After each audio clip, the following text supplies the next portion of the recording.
Hello, everyone, and welcome to the Unnext News Radio podcast, your news source for all things unexplained. And now, here's your host for the Unnext News podcast, Margie K.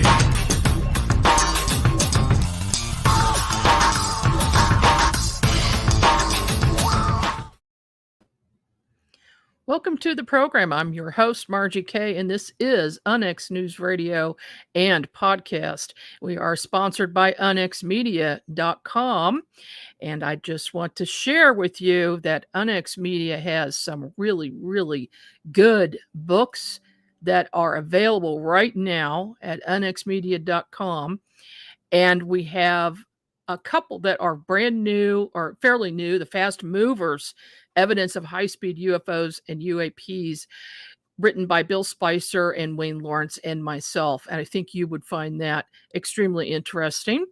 And coming up very soon, we are publishing The Alien Colonization of Earth's Waterways by Debbie Ziegelmeyer. She is the state director for Missouri MUFON, and she also is on the board of directors for MUFON, and she's the director of the MUFON dive team. So I think you'll find that very interesting as well. I know I am. And I'd like to welcome to the program tonight the director of investigations for MUFON, Mr. Bob Spearing. Welcome to the show, Bob. Hi, Margie. Actually, I'm Director of Investigations International. Doug Wilson is Director of Investigations. So okay, get that straight. Director of Investigations International. So, Bob, first of all, how did you get interested in UFOs? Back in the 1960s, I was about 6 years old, and we had the big blackout on the northeastern United States in 1965. And I remember my uncle coming over the next day saying, they think UFOs did it. They think UFOs did it. And it captured my imagination. Apparently, one UFO in particular was seen over the Clay Power Station over Niagara Falls seconds before the blackout occurred. He started buying me those Gold Key UFO comic books, and in fifth grade, he bought me Chariots of the Gods as soon as it came out, and I was hooked forever after that. I've only had one UFO sighting in my whole life. I was camping up in a very remote part of New Jersey, Round Valley Reservoir. You can hear a pin drop, and a friend of mine was sitting with me on top of a canoe in the summer of 1986, and we saw an orb. It was floating over the lake under heavy cloud cover because it was raining, and it began doing incredible semicircle maneuvers, stopping on a dime, shooting up, shooting down, and then it took off and left a streak across the sky. And we had watched this thing for about 5 minutes. And you can say it was not a drone back in 1986. It was in the middle of absolutely nowhere. And it was a ball of plasma, but it was doing what I consider intelligent moves. And for years, I wanted to report it somewhere. I found MUFON in the early 2000s, reported it, and eventually joined in 2013 and became a field investigator in 2014. Oh my, well, a sighting like that would convince anybody that something is going on and want to get more information. I mean, and that is how a lot of MUFON field investigators get involved. Yeah, as a matter of fact, I came across the book by Terry Ray, a Pennsylvania field investigator with the really long title, The Worldwide Invasion of Orbs, I think it was called, of Orange Orbs. And when I read the book, I said, my God, somebody else saw these things. Little did I realize that it makes up, at the time, 60 to 70% of all the reports that MUFON gets. Yeah, that's amazing. Now, just for the audience who is not familiar with MUFON, what does MUFON do, and what is your job specifically? Well, I worked my way up from field investigator to a state section director in New Jersey, and eventually I did a number of projects for MUFON and became director of international. I still do a lot of cases. I do a lot of international cases, but MUFON The Mutual UFO Network is an organization, all volunteer, that is dedicated to using the scientific method of investigating UFOs. The new term today is UAP, unidentified aerial phenomenon. But what we do is we enlist field investigators who use their own time, a lot of times their own equipment, and we investigate cases that are sent in by witnesses from all over the world about things that they see in the sky. A majority of them can be explained as misidentified aircraft in the sky, weather phenomena, hoaxes, but there's still a percentage, and a fairly large percentage, I think, of cases that are still unknowns. And in a lot of cases, since the event has already happened, what we do often is look for correlations between other cases to see if there's patterns in the data, and things like that. In some cases, we actually go out to the field. Sometimes we sample the ground or check for radiation, residual radiation in those field encounters, and then we submit reports. We put out a monthly journal with some of the best cases in it every month, and anybody in the world can join MUFON by going to our website, MUFON.com. And if somebody does see a UFO, do they just go to the website to report that? Yes, it's very easy. www.mufon.com, and you will see probably bigger than life report a UFO, and it will be a pop-up will come up as soon as you go to the website. Fill in all your information. Everything's anonymous unless you choose to allow your name to be used for some reason, but everything is otherwise anonymous. Nobody will ever try to sell you anything. All we will do is call you up or meet you and discuss what you've seen, and then we try to come to a rational conclusion about what it might or might not be. Okay. And MUFON really is the place to go because there are other reporting sites, but they don't investigate. So with thousands of investigators, it will be investigated. Yes, there are other and some really good legitimate websites. Another one is the National UFO Reporting Center, run by Peter Davenport. He takes UFO reports too, but they do not investigate.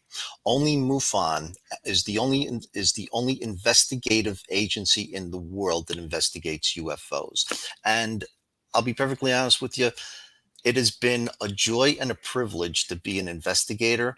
Some of these cases have ordinary outcomes, but some cases that I have come across and some of the witnesses that I have spoken with have made my hair stand up on the back of my neck. The reports are so high strangeness, for lack of another word. It's a very, very intriguing thing to get involved with.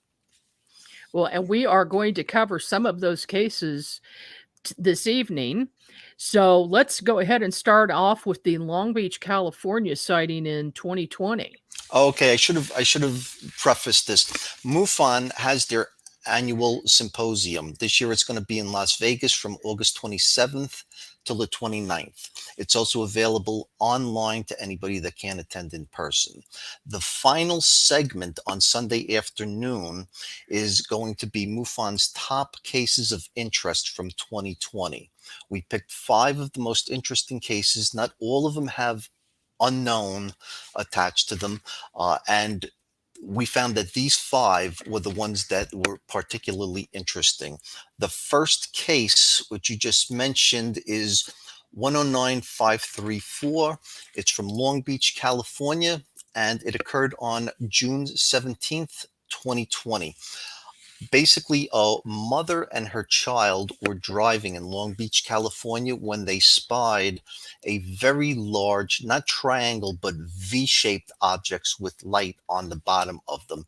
And if you want to pull up, that's the tail end picture as it was moving away. Their dashboard is in the foreground at the bottom of the picture, and that is the triangle moving away. The second picture of the triangle or V-shaped object shows that while they were watching it, it actually made several small turned so that they could see both the top and the back of it. It had blue and white lights, and it was directly above their car. It was a close encounter within 500 feet of where they were sitting. Uh, After that, the main witness, the mother in the car, noticed that she had a rather large, it almost looks like a star on the back of her neck. Now, what makes these witnesses great is that this woman is a certified psychologist with her own practice in California, licensed professional psychologist, scientific minded. This person is certainly the type of witness that you want in a case like this. What has happened since is that the family have been experiencing odd dreams. They've been having dreams of aliens, dreams of being abducted. They've continued to get marks on their body when they wake up. So it may be a category of abduction where it is the astral type, where the person never actually possibly physically leaves a location, but may be transported out and transported back astrally. We don't know. All we know is that this is an ongoing case. The person who is investigating the case is one of MUFON's best and long-term investigators, Earl Gray. He himself is an abduction victim or experiencer, I should say, and he will actually be presenting this case at the symposium for us as the fifth case of interest. Mhm. If I'm going to move on. Well, let me ask you Oh, one sure. thing before we move on. Do you have very many cases where people have these bizarre dreams about extraterrestrials after they've had an encounter? Well, yes, I'd say that that's true. On the whole, not a majority of cases are abductions in MUFON. The majority of cases are flybys or people see something in the sky. But Mhm. when you look at all of the abduction cases as a whole, there are quite a number of them where people feel that after the initial experience, they've been having continued experiences in the flesh or continued experiences such as lucid dreams, where they believe that something is actually happening to them, sleep paralysis, where they're in bed, they know things are going on around them, but they can't move. And in a number of cases, they have the classic scoop mark on their Mhm. body the next Mhm. day. Some of them believe they have implants, which is another interesting thing because for the investigator, if the investigator can go out in person to see a witness, there is a very non invasive way to test if somebody actually really does have an implant in them. And it is a simple stud finder that you would put up against your wall and run it along the wall looking for metal nails. The actual Mhm. witness can move around on their body for you and say they thought they had an implant in their nose. You can run this portable metal detector basically over their nose to see if there might actually be something in there. A lot of these implants are metallic, so they should register if there's something there. That doesn't necessarily mean that the witness is lying if we find nothing. It just means that there's not a metallic object in their nose, for example. I have sometimes used an EMF meter on witnesses that believe they have an implant, and in some cases, it goes off and it shows a high reading, and in other cases, it does not. What do you think the reason is for that? I think that sometimes the implant isn't there or it's not metallic. Okay. Um, Mhm. as a matter of fact, last year, 2 years ago at Pine Bush UFO Festival in New York, I met with Sam Falvo and a number of other New York investigators, and we were just canvassing people on the street. And one person came up and said, I believe I have an implant in my hand. And we ran the EMF meter, a tri-field meter, over his hand. And indeed, he did have something. But if nothing registers, it doesn't mean there's not something there. It could be a non-metallic type object, a composite type material, Yeah. perhaps. Or maybe something biological. Also, Yeah, yep, very possible. yeah. That's the scariest of them all, though. That It is. It most certainly is. Okay, let's go on to the next one in the Zion National Park in Utah. Okay, this is a very, very intriguing case. This is case 105762, and we have the video. I actually have two videos here. And if we could play the first one, the one with the actual mountains on the screen, yes.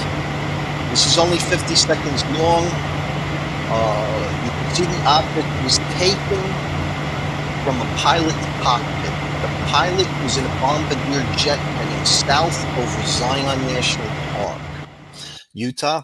And, oh, that was it? 50 seconds, yeah. And basically, when he took this video, he didn't know what it was. He thought it was a Tic Tac. And he was heading south. And you can see that the object is flying approximately the same speed as his airplane. We had 3 airplane pilots look at this besides the original pilot who took the video.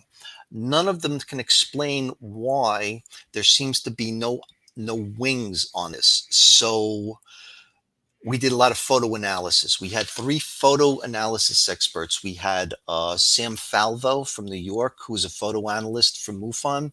We had Dave Segal in Pennsylvania, and we had Tom Wortman of Ohio, who is a great aviation investigator. He really understands how to use software. We enhanced this object, blew it up 600%. You can still not see wings on it. The witness was very paranoid about his anonymity, and he said a few things that were not necessarily true or accurate. One, he claimed that the object was on the wrong side of the plane from where he was sitting. And second, he said the time was 4 o'clock in the afternoon.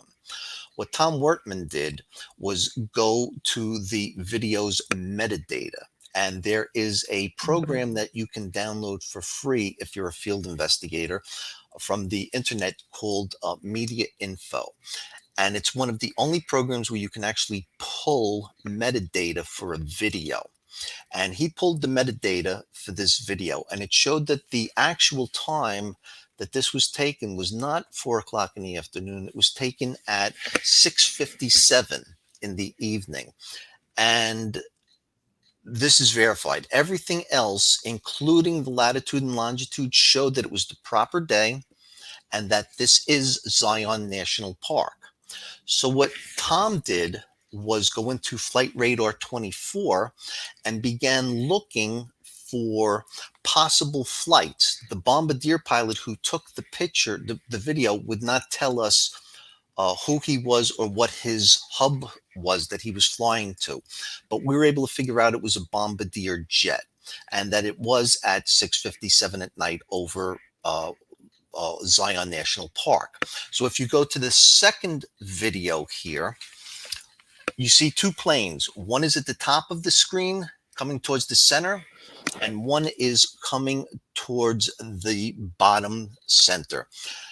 We believe that the plane at the bottom that's going to go behind the mask there at the bottom first is a Delta airliner. And that at exactly 6:57 p.m., it was approximately 3 miles away. There's the bombardier. It was approximately 3 miles away and 15,000 feet higher than the Delta flight, which is coming up here now. Oh, United, I'm sorry, I thought it was Delta. It was United Airlines. So we basically have a positive ID, at least technically.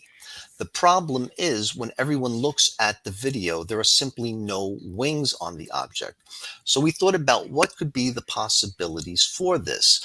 One of them was, could something with a transponder, but not a United Airlines flight, possibly be using a transponder and identifying itself as a United flight? We ruled it out because pretty much why would a UFO go through all of that problem to misidentify itself when they can just fly over the top of radar, which is at 80,000 feet? and no one would ever know the difference. And they could cloak themselves, as we know they possibly can, with all sorts of mechanisms, such as surrounding themselves with plasma to deflect radar signals. So we ruled that out. The other thing we thought of was atmospheric density. When you're sitting on the beach and it's a hazy day and you're looking out and you see an airliner flying by, suddenly the airliner looks like it just disappeared. And it basically didn't disappear. It just went behind the haze far enough that you lose it because the molecular structure of the atmosphere is so dense. We thought that that may account for why the wings couldn't be seen. But another one of our analysts said, hey, Bob, the guy taking the video was at 40,000 feet. The object is at approximately 25,000 feet. When you're that high up, there's very little air density because the higher up you go, the less dense the atmosphere is. So we crossed that out. So we're not sure what this thing was because 3 pilots said they've never seen anything that close without wings. Enhancing the video and enlarging a still from the video 600 degrees, you still cannot see it. The final analyst was Dave Segal, and he pixelated the picture. And when you pixelate it, you can barely see a possible tail fin and one possible wing, but they're so blurred. He even said, I can't make a definite on this as to what it is. So at this point, it's unexplained. Okay. That's a bizarre case. I have 2 or 3 cases myself that I have worked with objects that were taken from the ground, photos taken from the ground or video from the ground. And in one case in particular, I'm thinking of the plane or whatever it was only 3,000 feet. At 3,000 feet, wasn't that far away, and you could clearly see the object, but you cannot see a wings or a tail. And that flight was on Flight Radar 24, but why can't you see wings or tail? It's kind of bizarre. It's some kind of optical illusion, perhaps, or something else. One of the cases that we considered was one of yours, where the man was sitting in a parking lot taking a video of what he thought was a Tic Tac. Yeah. The initial suspicion was that it was a plane because it had a long contrail behind it. Tom Wortman again used Flight Radar 24 and figured out that it was an actual airplane. What was unusual about it was that it turned out to be one of those beluga whale-shaped 747s. So to the naked eye, the guy on the ground who saw this said, what is that? Because he had never suspected in his life that it could be a beluga whale 747 Dreamliner, which is what it turned out to be. But to the naked eye and to the camera, they were totally fooled. Yeah, we were all fooled. All right. So what's up next? Tijuana, Mexico? Yes, this is a simpler case, but this is a case that's important because it shows the use of the scientific method that MUFON employs. Let me go down here. All right, we got to pull up some photos for this. Let's see. 109-242 Tijuana. 109-242. Let's see which one do you want first. I can't see them, so just pull up. Yeah, well, just pull something. The original. A man took a video. He was approximately 5 miles away from this. He was facing due west. He was in a small town outside of Tijuana, Mexico. To the north was a military air base for the Mexican Air Force. Straight ahead west was the port of Tijuana, a popular vacation destination. Now this was enhanced by Greg Sisko. Greg Sisko is I believe he's a state section director or he's assistant director for Illinois. He's another photo analyst that we employ. What's remarkable about Greg is that he's also an astronomer. He has been for decades, and he uses a type of software that is used in astronomy. Well, yeah, this I'll get to this last slide in a minute. I just want to explain what this is here. Okay. Um, he uses a technique called stacking. And basically, you use it with stars. You overlay, overlay, overlay, overlay, and it creates a more sharp image as you go along. After 10 times of stacking, this is the final image that he came up with. Now, I'm just curious, what do you think that is? Well, goodness. Sure looks like well, you know what? I can kind of see perhaps a wing on the side. It looks like a very, very short plane. Okay, my son came in, my 9-year-old, and looked at this, and he thought it was a speedboat. Okay, so the witness said that when he filmed this, it was the equivalent of 2 pencil lengths in height from the ground. That's how this guy measured how high it was, the guy who took the video. Being an astronomer, Greg Sisko went to his astronomy software. I think he uses Stellarium, and he looked for objects that were approximately 23 feet high. And I'll tell you why in a minute. He found the star Sirius in his software application, Stellarium, and he went outside with a pencil and he put it at ground level horizon and then stacked the second pencil on it, and boom, Sirius was exactly there. So we know that the man used 2 pencils to approximate what turned out to be 23 degrees in height from the horizon. Now we can go to the third slide. When somebody's looking at the sky far away and it is the right type of atmosphere, you can get a mirage. Mirages are caused by weather inversions, where light gets deflected and makes an object that in this picture, the boat, looks like it's seen up in the air. There was a very famous news story Mhm. earlier this year or last year of the super tanker that seemed to be floating above the water. Well, Yes. that's apparently what happened in this case.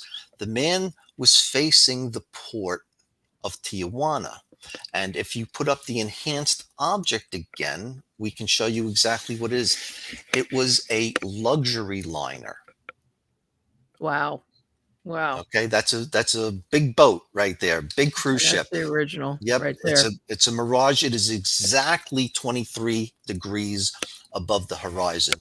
Most weather inversions happen between 20 and 25 degrees. This was almost perfectly in the medium. So this is a picture of a cruise ship. Solved. MUFON solved another one using the scientific method. Wow. That's So, amazing. okay. Well, now let me try to I am not able to get that to go away now. Hey, Race, better help me out here. There we go. Race is engineering the show tonight. Thank you. All right. And we have another case in Encinitas, California on 5/9/2020. This looks good. Okay, do we have that There's a picture up yet? I only used one picture for this because the video is very boring. Okay, back last spring, our former executive director asked us to investigate this. He actually asked a bunch of people to form a special assignment team to look at what this was. On the special assignment team was myself, Doug Wilson, the director of investigations, Ed Wolf, who I believe is the assistant state director of Tennessee, Sam Falvo, the New York state director, who's a photo analyst, and Debbie Ziegelmeyer in Missouri, who is the head of MUFON's dive team. And we all took a different piece of the puzzle. Basically, what you're looking at here is a 10-minute video of an orange object that comes into the screen area from the left, moving slowly, stopping, and then moving back off screen gradually. What's interesting is that this occurred, I believe, was it May? Was it? Yes, it was May. If you look at the waves breaking on the right side of the picture, they look blue. And that is because in May, there was a natural phenomenon happening in California on the Pacific coast of glowing bioluminescent organisms washing up on shore. Doesn't happen all the time, but it was very severe this year. So the blue is actually blue in this video. It's not a trick of the camera. The water was glowing. My part in the investigation was to see if this could have been something military. What I did was I found all of the charts for military airspace within that area of Encinitas. And there are a number of different military bases. So one of the early uh, theories was that this was a military object. Ed Wolf and Debbie Ziegelmeyer are drone experts. Debbie is also an underwater expert.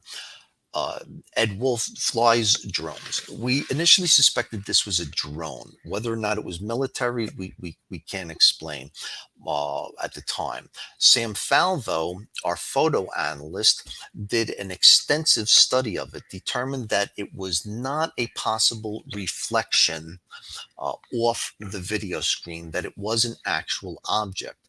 He also determined that when it would disappear and reappear, it was simply a light going out on it. It was not going underwater and coming back out. One of the early theories we had was that it was a transmedium object. This is why Debbie Ziegelmeyer was involved. It just so happened that Debbie Ziegelmeyer was attending a funeral in California a short distance away, and she went to the actual location. Now, the history of the video was this. There was a man in Indiana who was sitting and watching webcam footage from free webcams all over the world, and there are more than you can imagine. This one was attached to a house, a beach house that was being rented by a video cam company that posts these videos from all over the world. So the man who saw this was actually sitting in his lounge chair in Indiana. He didn't report it. His father reported it. So it would normally be an information only case, but we were able to get in touch with the father and with the witness. And we determined that it was a legitimate object, and that it's probably a drone. The last 10 seconds of the video, the object turns and goes out to sea, and you see one or two little white flashes. Since it was evening, we know that FAA requirements require the flashing white light at dusk onward. Mhm. And it apparently came on just as we saw that, and boom, it is without doubt a drone. And what we think it was doing was observing the bioluminescent waves. So somebody was just observing the natural phenomenon as a hobby or whatever, and that it wasn't military, it wasn't extraterrestrial, it wasn't anything but a drone with a red light that looks orange on the screen observing blue phosphorescence. So again, another case of interest solved. Speaking of drones, Mm. I know a lot of investigators are not very happy that there are so many drones in our skies as of late. How many cases do you think there are that involve drones, I percentage-wise? right now, it's tough. For years we have been bombarded with orange orb cases or ball of light cases, Mhm. which have a lot of similarities to drones. So it's very hard to pick out. But I'd say if right now, because drones have become mainstream now, it's not like 5-10 years ago. If 60% of the reports of orange orbs are drones, of 60% of reports are orbs. Of that 60%, I'd say maybe 20 are probably drones, maybe another 30 are Chinese lanterns. But there's a way. I did a seminar, field investigator training a couple of years ago, and I just recently spoke in Pennsylvania on orbs. Basically, there's a difference when someone reports an orb and reports a drone. Orbs tend to be orange red. What happens with drones is that their artificial light that they use. A drone, a quadcopter, maybe this big, has two sets of lights on it, green and red, and they each give instructions to the guy on the ground what's going on. I'm running low on fuel. The red light will start blinking, whatever.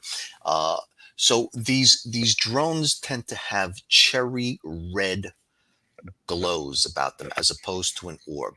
It's a Mhm. very artificial looking cherry red. And if more people understood that, they'd be able to pick out drones much easier. The second thing is a drone also has a green light, which doesn't always go on, just like the red light doesn't always go on.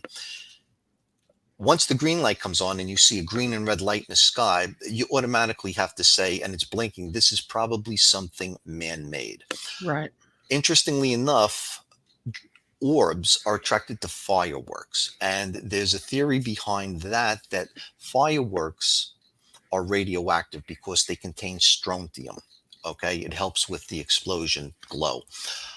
And if UFOs are attracted to missile bases and nuclear power plants, the theory is they would also be attracted to fireworks because they're radioactive if they're checking out things that are radioactive that belong to Earth.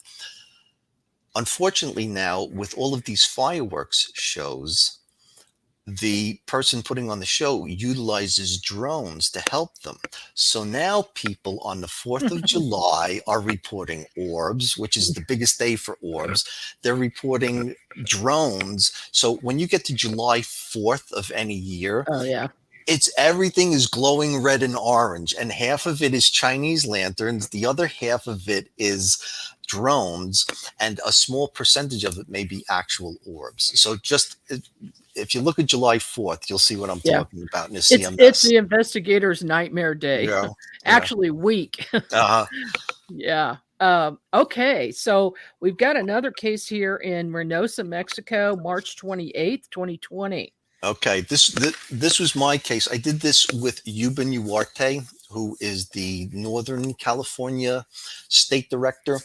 Ruben is a wonderful guy, and he actually is friends with Ted Rowe of NARCAP. And Ted Rowe, for those who don't know, is the guy who investigates collisions and near collisions of aircraft with unknown objects. He has a website, narcap.org, I believe it is.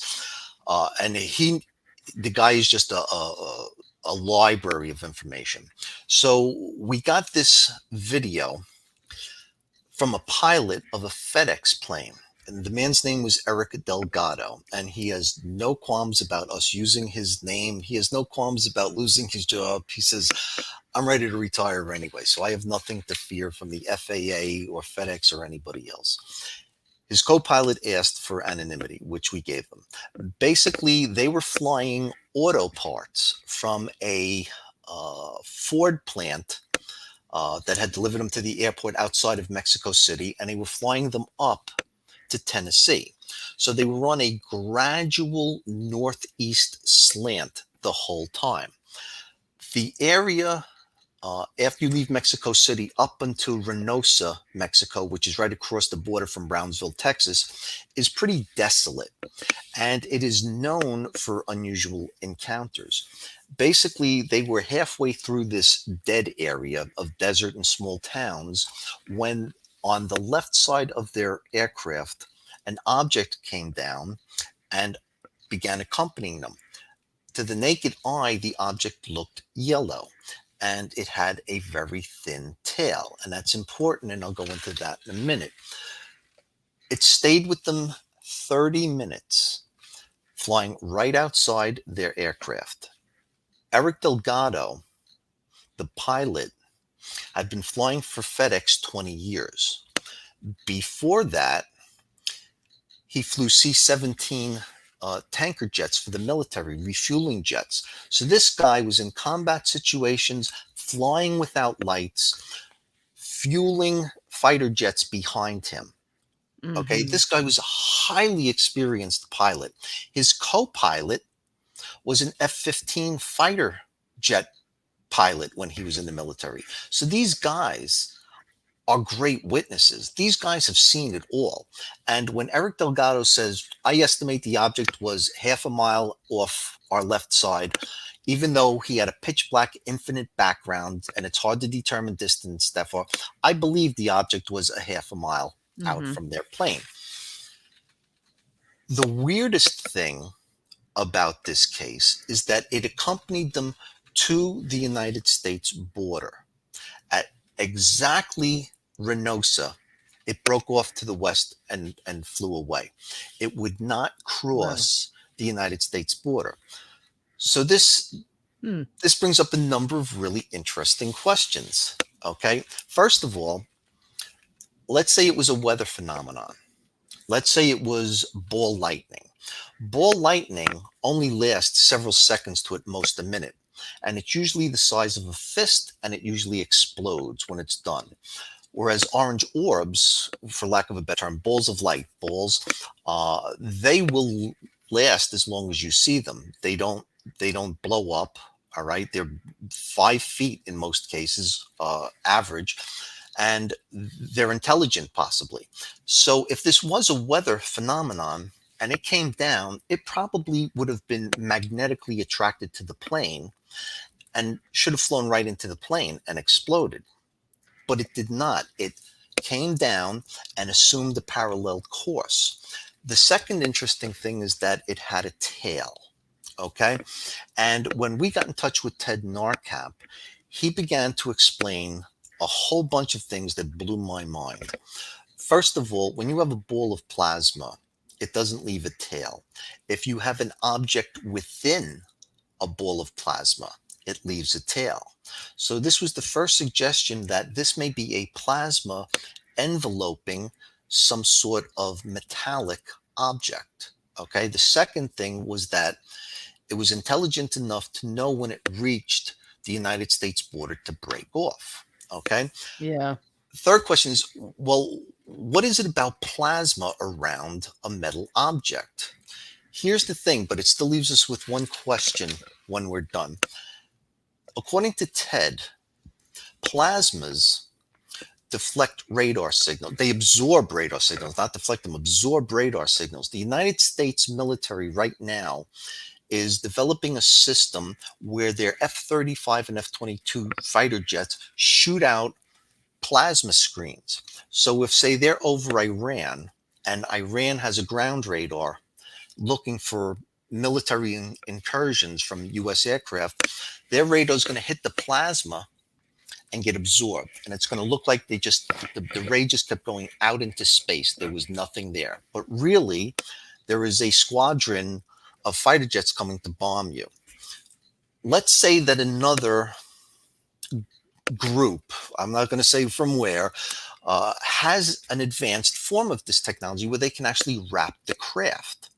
That would account for why Eric Delgado, when he couldn't see it on his radar screen, but see it with his naked eye, assumed that it has to be there, even though his anti-collision radar didn't show it. And that's when we get to the video, that's what I'm going to show you. Mm.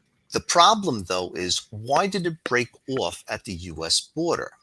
If it's such an advanced craft with radar evading capabilities, why didn't it just keep following a jet into the United States? As Right. it broke off as if it was afraid of something in the United States seeing it.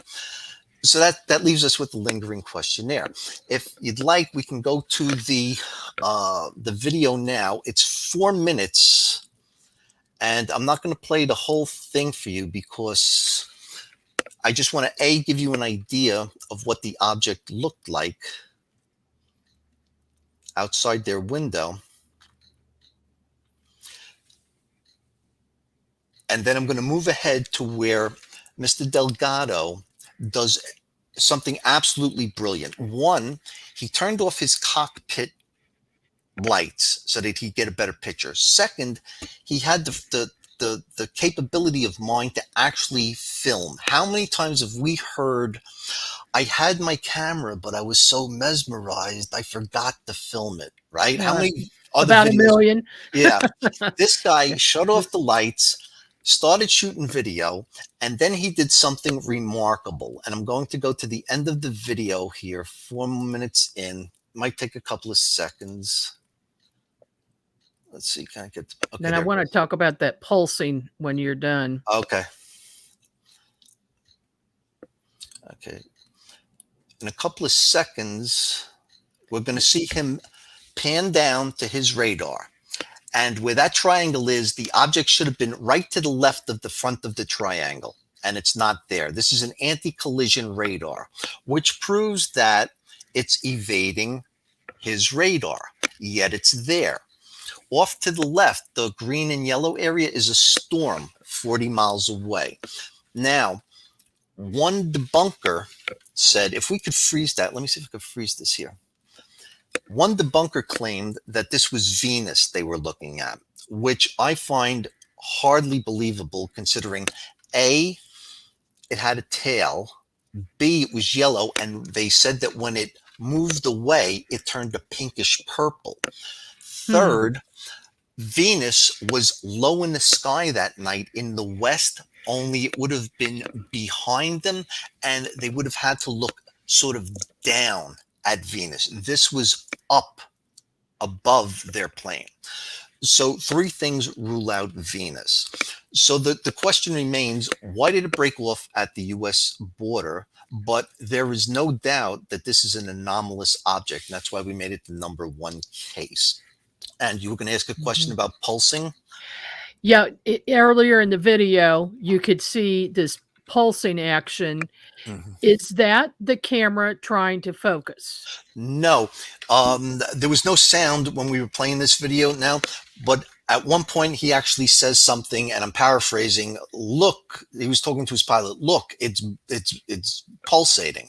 So he saw it with his naked eye. And plus they saw it changing colors. So I doubt very much it was Venus. Okay, it also looks irregularly shaped. The video... Put the TCAS switch up. Up. Okay. I'm just going to play this for a minute. And see if you see anything on the display, on the ND. Now he's already turned on his radar. Anything? Any TCAS returns? There's no return. Okay, flip the switch down. Now he's looking for under the plane, so he looked above. This guy is not reporting TCAS. That is a unidentified flying object, bro. I can finally say I saw one now. That is cool. And it's pulsating too, man. That is nuts. It's pulsating. It's nuts. Oh, I wish you would get closer. I can't believe you saw it. What's on the map below us?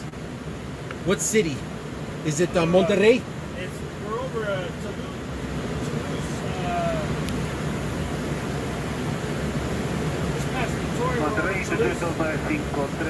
So the nearest, because they tend to congregate around Monterrey. They'll get a lot of. Yeah, we're close. See, he's aware of other sightings of these objects. Oh man, that is phenomenal, dude! I'm so glad you saw that, and you saw it drop out of the sky and just stop. Dropped out from the left side, co-pilot side. This is awesome, man. Oh, this is fucking cool. I had to call my brother-in-law. He lives in Puebla. I mean, there's nothing flashing that I can see on it when you put No, the video. but look how it pulses, though. I know. Let me zoom in. So they're seeing the pulsing with the naked eye. Yes, and they're also seeing no FAA lights. Jeez, man, that is freaky, man. Crazy. You think it's a weather balloon? Because it doesn't. No, not with lights like that. Because it doesn't fall like that either. No, the only weather balloon we have is near Harlingen. It's 15,000 feet AGL. This thing's above our altitude. I just can't tell. That's why I asked you to hit the TCAS, just in case it was an airplane. Dude, it's pulsing, man. Look at that. 3 times he says it's pulsing.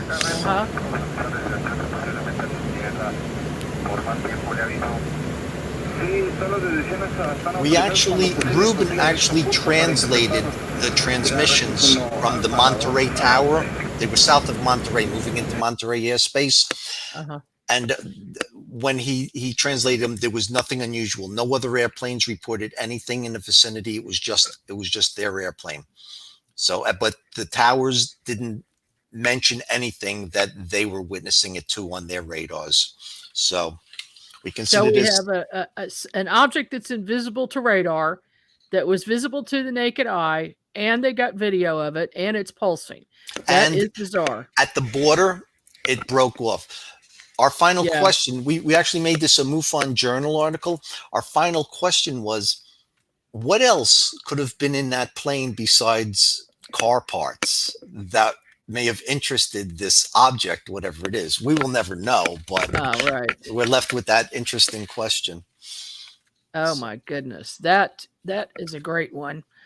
And once again, I cannot get rid of that picture for some reason. So let me do that. There we go. Okay. Yeah, that was a great one. I can see why that's number one, case number one. Now, we were talking about balls of light earlier. And what do you know about balls of light throughout history and also with famous people? Very interesting stories about balls of light, because that was my initial UFO sighting. That's what captured my interest. When I read Terry Ray's book on the worldwide invasion of orange orbs, that really captivated me, and I started doing my own research. I actually became very good friends with Terry. And as I went back looking through reports, they went back further and further and further.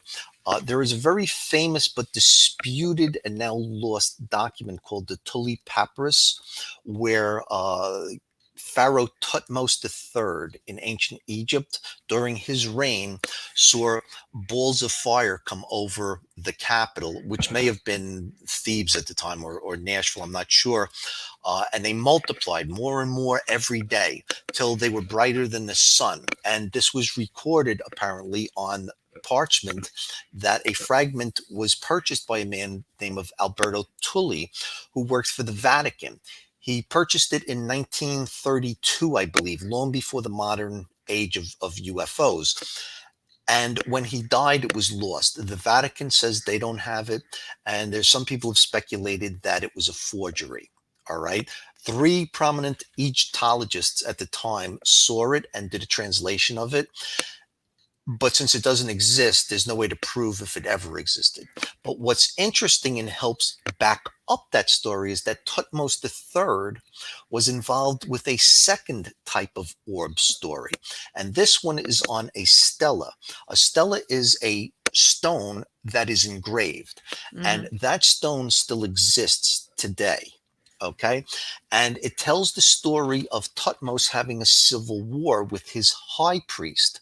And when they met on the battlefield, a ball of white light, they called it the miracle star, came down, decimated the high priest's army, and left Thutmose's army unscathed. Now, if it was a meteor, do you think it would have been so discriminating? No. We actually have this historical record. It's in a museum. It exists. Okay. Now, if you jump ahead, all right, there's all sorts of weird things going on. Catholics will know St. Francis of Assisi, who is known as one of the godliest men after Jesus. And there is an episode, I believe he lived in the 1200s, where his prior, his abbot, was at the monastery with him and saw St. Francis in the garden. And in front of St. Francis was a big ball of light. And St. Francis is having a conversation with it, asking it, "Who are you, Lord?" And we don't know what the orb said to him back, but we get the impression that this was an ongoing conversation between St. Francis and the ball of light that was actually witnessed by a third party. Another interesting story is William Wallace, who is otherwise known as Braveheart from the Mel Gibson movie. And there's a lot of interesting things about William Wallace, but in this case, they were going to attack the British on an island. And the way they were going to send the code word to attack was that one of his spies was going to cross over to the island and wave a torch when the battle was to commence, and William's forces were going to rush across to the island and attack the British. Wallace gets the signal. He says it was a big orange light, and they go across the river and they get decimated by the British Army. And they bring the soldier to William Wallace, who was supposed to give the signal. And William Wallace says, I could have you executed. Why did you do that? And he says, I never made it to the other side. The British were watching.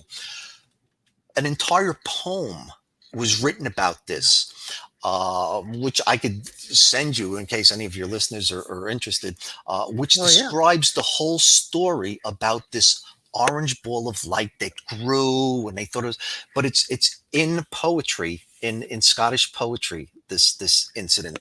And there's more and more. What's his name?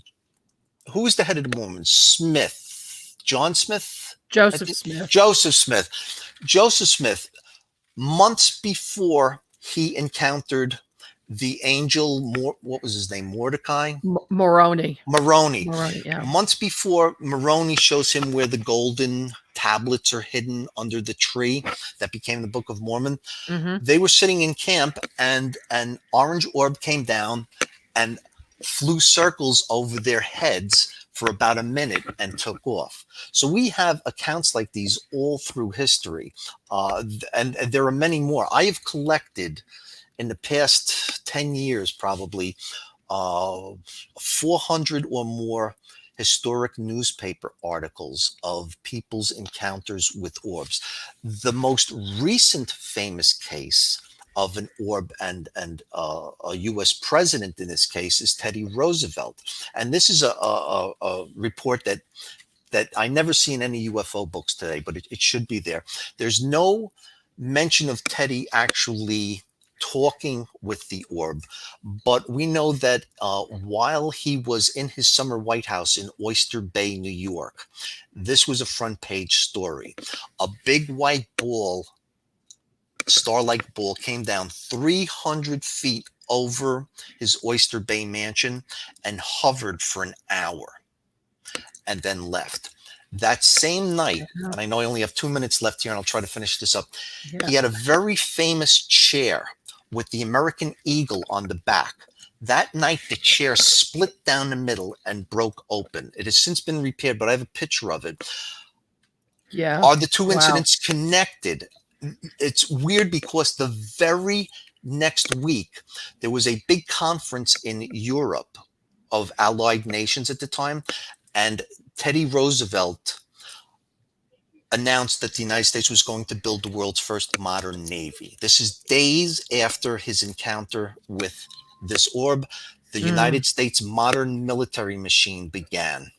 Makes you wonder if some intelligence gave him the idea, doesn't it? And he had a lot of strange things happen to him, including a Sasquatch sighting. Sasquatch, yes, for sure. Yeah. He had never heard anything like it before in his life. Yeah. Exactly. Well, look, we are out of time. I want to thank you because this hour has gone by very quickly. You had some fascinating stories and, of course, the MUFON events, but your events were fascinating too.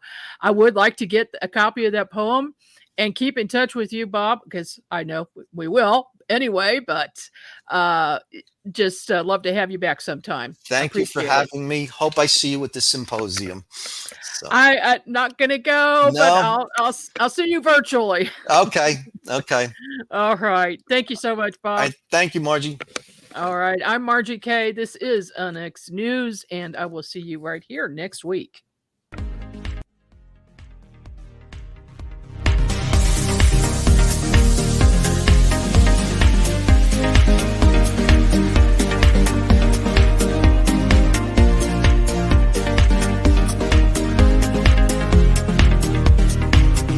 You've been listening to the Unnext News Podcast with Margie K. Any rebroadcast or duplication of this program or its content without express written permission from Margie K is strictly prohibited. The Unnext News Podcast, in direct cooperation with the internet website margiek.com.